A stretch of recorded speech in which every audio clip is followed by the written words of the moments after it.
vous allez les petits copains là? Les petits copains. Bon, en tout cas, bah en vrai ça va. Bon ouais, c'est-à-dire ça va.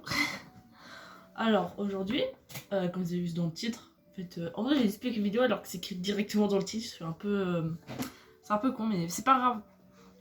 On va parler des triches cons et intelligentes parce que vu que je suis au lycée et tout, bah tout le monde a déjà triché une seule fois dans la vie, ou vous êtes le genre de personnes qui mettent le classeur entre les deux personnes pour pas que l'autre triche sur l'autre. Bon, ça c'est vraiment...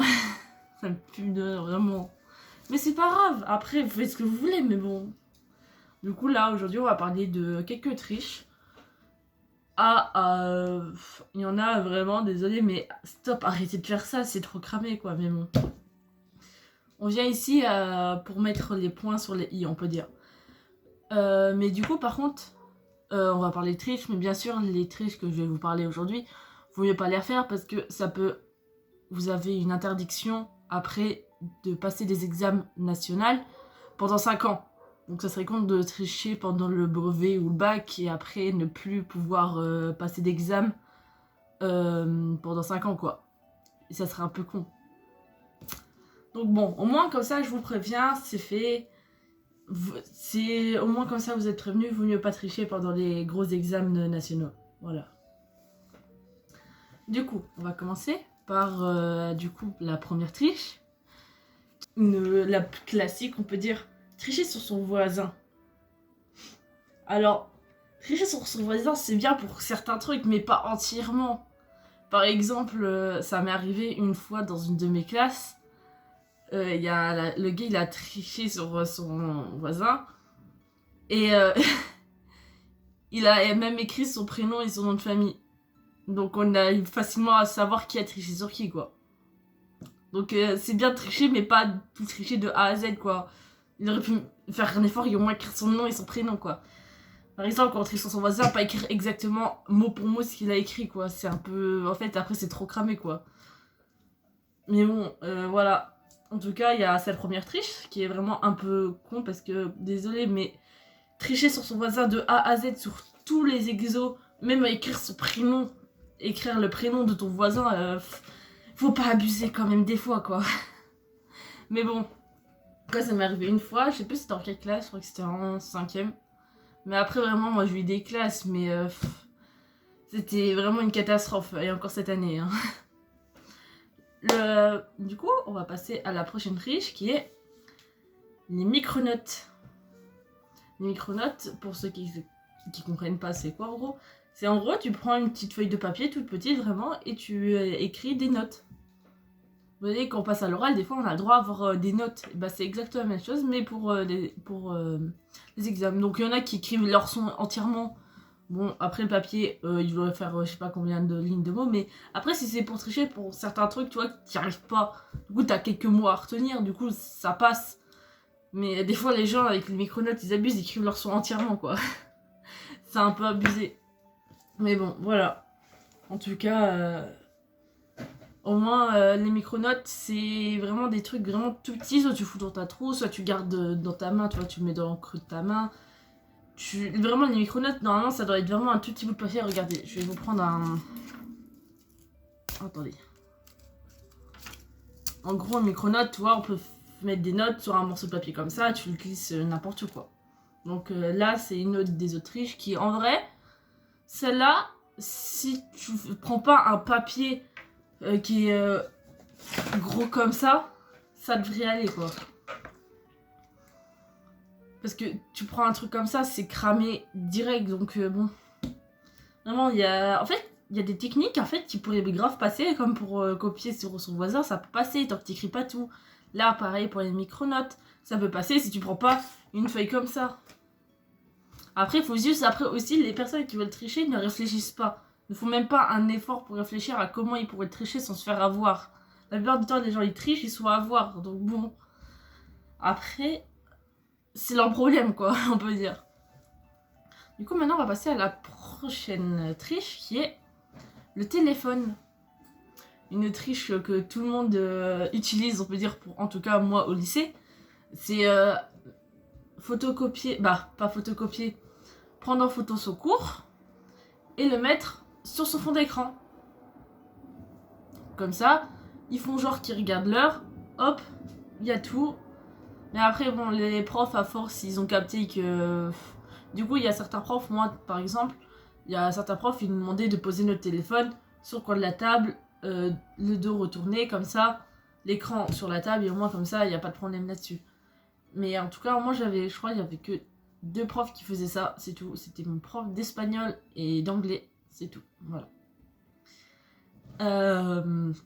Oui, où il y a aussi des personnes, des fois, ils ont pris en photo leur cours et en gros ils déverrouillent et après ils zooment dessus. Bon, après celle-là c'est un peu compliqué parce que, désolé, mais quand le prof t'es comme ça en contrôle, t'es comme ça, c'est... Désolé, mais c'est un peu cramé quoi. Il faudra se calmer un peu des fois. Voilà. Bon, c'est encore une... Si tu sais utiliser correctement cette technique, ça passe quoi. Mais bon, maintenant on va passer à la prochaine qui est une triche qui est en vrai, qui pourrait passer, mais après faut pas que ça se fasse trop remarquer, c'est la triche collective.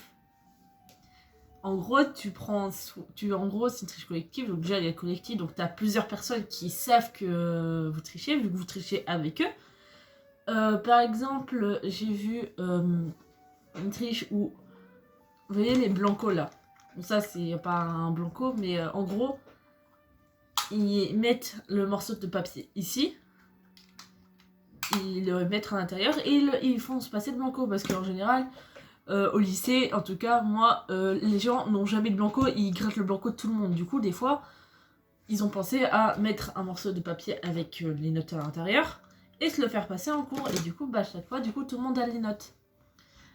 Donc voilà. Ou aussi, des fois, il y a des gens, j'en ai entendu parler sur les réseaux, où vraiment, ils ont fait un... Ils utilisaient, comment dire, le morse.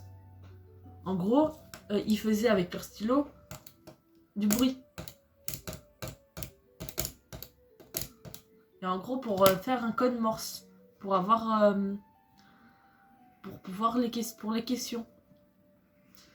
Bah surtout, en vrai, ils utilisaient le morse, je crois que c'était surtout pour les QCM. En gros, pour mieux comprendre, quoi. Donc bon.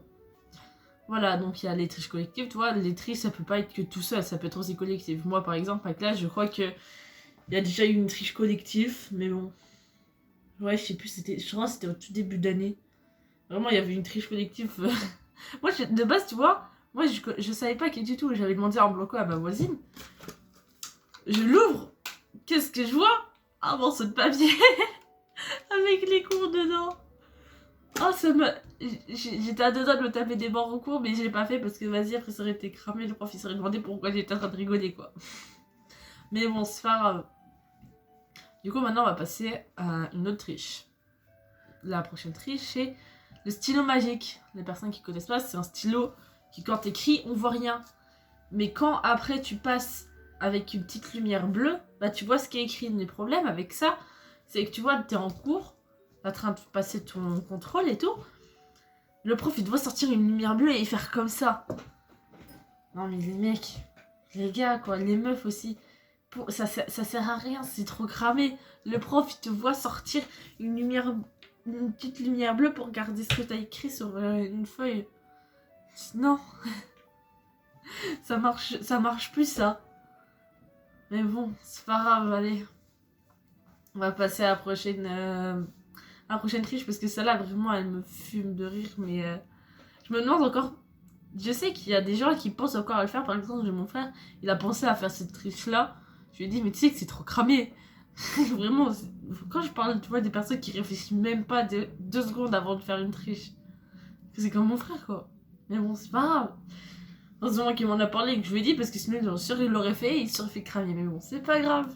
Allez, on va passer à une triche que je trouve qui est en vrai pas mal et pas trop cramé que ça. Mais après, il faut savoir aussi ne pas en abuser. C'est les feuilles de brouillon.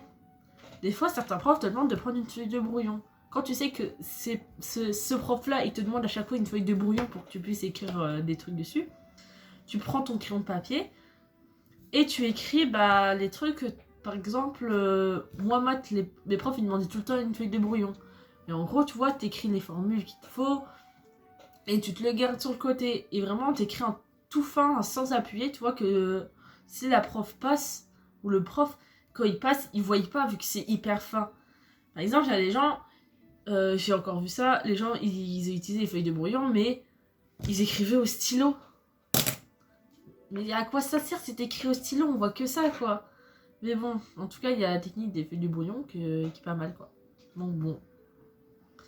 Maintenant, on va passer à la prochaine, dont celle-là, bah en fait, j'ai jamais trop compris comment on le faisait, mais il y en a qui ont grave compris comment on le faisait, donc bon, eux, ils l'ont utilisé, quoi. C'est la triche avec la calculatrice. Alors, pour ceux qui savent, bah c'est cool. Moi, je ne sais pas du tout comment ils font, mais en tout cas, il y a la triche avec la calculatrice. Bon. C'est pour ça que nous, pour les examens au lycée, il nous faut une calculatrice qui a le mode examen, parce que le mode examen, en gros, ils peuvent... Tout ce qu'il y avait à l'intérieur de la calculatrice, ils s'enlèvent et ça se met en mode examen, t'as rien dedans, et comme ça, il n'y a aucune triche. Mais pour, tu vois, tout ce qui est lycée, pour tout ce qui est, pas lycée, mais collège, bah, en gros, la calculatrice, ça l'aide. Donc bon. Mais après, ça l'aide vraiment la calculatrice, j'ai jamais compris comment ils font pour tricher avec, mais bon. Pour ceux qui savent, bah, dites-le en commentaire, ça m'intéresse de savoir comment vous faites, mais bon. J'ai jamais compris, mais c'est pas grave. Et la dernière, et on va passer à la toute dernière triche, qui est réviser. Bah oui, mon coco. À réviser, ça aide grandement pour tes contrôles. Hein. Si tu révises, t'inquiète pas que tu vas avoir de graves bonnes notes en révisant. Hein. Ah bah oui, hein. Réviser, c'est la meilleure triche que tu peux faire, hein, vraiment. Donc voilà, quoi. Donc moi, je te dis, meilleure triche dans toutes les triches que j'ai citées, la révision. Vraiment, la révision, c'est top 1. Bon, après, si tu révises, mais qu'après tu oublies tout, bon, après, faut que tu arrives à avoir ta technique de révision pour qu'après que tout retienne à l'intérieur. Moi, je sais que moi, quand je révise, pour me concentrer, pour que je retienne les choses, il faut que j'ai un bruit en arrière-fond. Du coup, je prends des musiques douces, je les mets en arrière-fond, et je révise. Par exemple, j'ai fait ça pour un contrôle en espagnol. J'avais révisé, je vais apprendre les verbes irréguliers, je sais plus de quel temps. Là où il y en avait le plus, je sais plus du tout c'est quel. Et en faisant ça, en réalisant avec la musique en arrière-fond, j'avais réussi à tout retenir. Donc bon, après s'il y en a, faites ça avec de la musique, mais après c'est des musiques avec des paroles. Bon, ça va pas trop marcher parce que tu seras plus en train de danser et chanter que réviser, quoi. Moi, je mets des musiques douces, sans paroles ou des paroles... Non, moi, si. Moi, les musiques que j'utilise, c'est les musiques, les openings d'animés, mais en mode calme. En gros, il y a une personne qui les avait tous mis en calme, tu vois, qu'ils ont calmé le rythme. Je crois certains, ils ont enlevé les paroles et tout.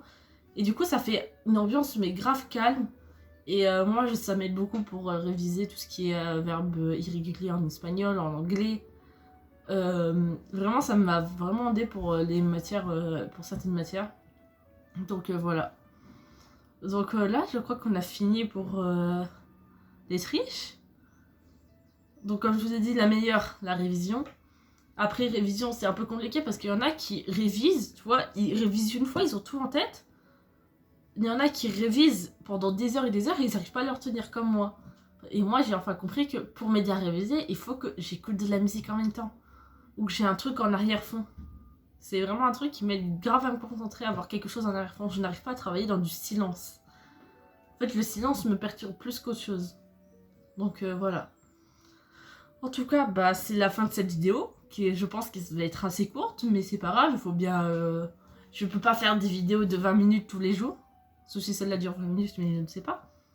Mais en tout cas, bah, je vous dis à la prochaine. Et ciao!